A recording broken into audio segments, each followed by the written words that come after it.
Hey, welcome to MCrider. This week on MCrider, we're going to do a couple of experiments as we look at something called mental blindness. Since it is the holiday season, I thought we'd use this guy in our first experiment. Stay tuned to see how your eyes, your brain, and even Santa Claus can affect your next motorcycle ride. Ho, ho, ho!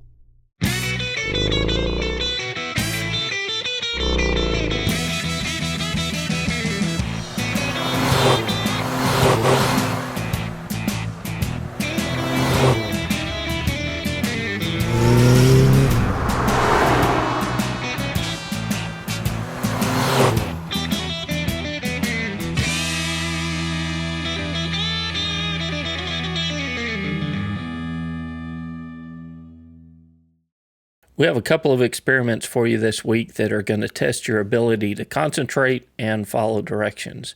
But in the process, we're going to discover how your mind and your eyes work together and how that impacts your ability to stay upright on a motorcycle. For this first experiment, we have not one Santa, but 4 Santas. Your job is simple. Just pick a Santa, any one of the 4. They're all exactly the same. What I want you to do is stare at it. It's going to help if you're closer to your screen or you bring your phone up closer to your eyes. But stare directly at that Santa and don't let your eyes wander off of it, whichever Santa you choose. Okay, do you have your Santa? Well, don't let your eyes move off of that Santa, and now I'm going to make it a little bit tougher. I'm going to add some other visual stimulus. But remember, don't let your eyes move anywhere other than the Santa that you've chosen. So right about now, you should begin to notice something that's kind of odd. Some of the other Santas begin to fade in and out of view. And in fact, if your concentration is hard enough on the single Santa, the other 3 may disappear completely. Now, I'm not changing anything on the screen. That's your brain fading the other Santas in and out of view.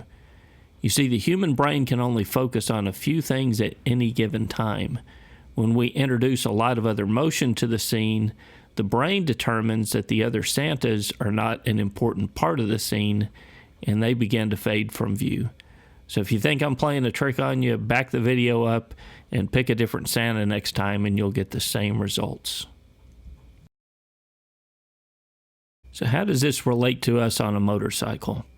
Well, at any given intersection, there are a ton of stimuli competing for attention.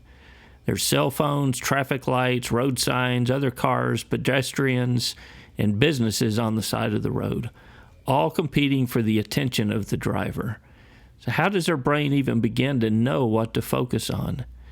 Have you ever approached a busy intersection and a car pulls right out in front of you? It could be that the driver was careless, or it could be that their brain determined that the motorcycle was an unimportant part of the scene and decided to fade it from view. And all of this happens without the driver's knowledge that it's happening. So things like high-vis clothing, extra headlights, a little side-to-side motion can help others see you and keep their brain engaged, but we have to treat every intersection like we're invisible, because we may very well be.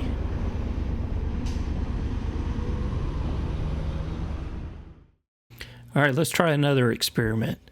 Now this one's going to be tough. It's going to require all of your attention. It's simple to do, but it requires all of your focus. So all you have to do is count the number of motorcycles that travel down this road. Are you ready? Okay, stay alert and keep track of the total number of motorcycles that you see.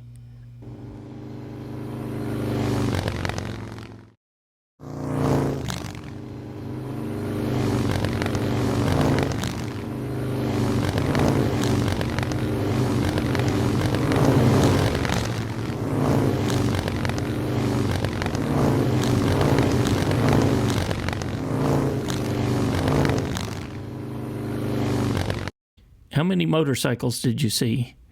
Well, if your answer was 26, you have a very good ability to focus on a defined task.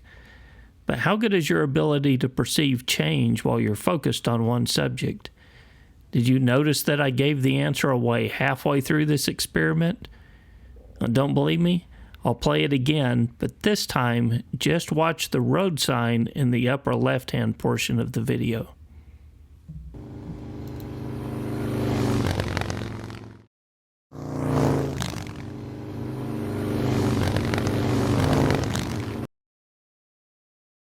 So while you were focused on counting motorcycles, I switched the road sign and gave the answer away. And one of our problems occur when riding a motorcycle because we lock our vision onto something that we feel is important. But we lose a lot of other important information going on around us. That's why you'll hear instructors tell students all the time to keep their eyes moving. Don't lock your vision onto one thing for too long and lose all the other valuable information going on around you. That other information may be what you need to avoid an accident. So the next time you go out for a ride, you have to decide where to direct your attention. And having a good road strategy can help with that. Constantly ask the question, what if? What if that car pulls out in front of me? What if that car doesn't see me and merges over into my lane? Particularly at intersections where there are left-turning vehicles, you need to ask the question, what if? But you also need to keep your eyes moving for other possible hazards because you don't want to lock onto any one thing for too long. You've probably heard someone say that car drivers would be better at driving if they had to spend a little time on a motorcycle. And I believe that to be true because riding a motorcycle forces you to eliminate some of the visual and mental noise and focus on what's important.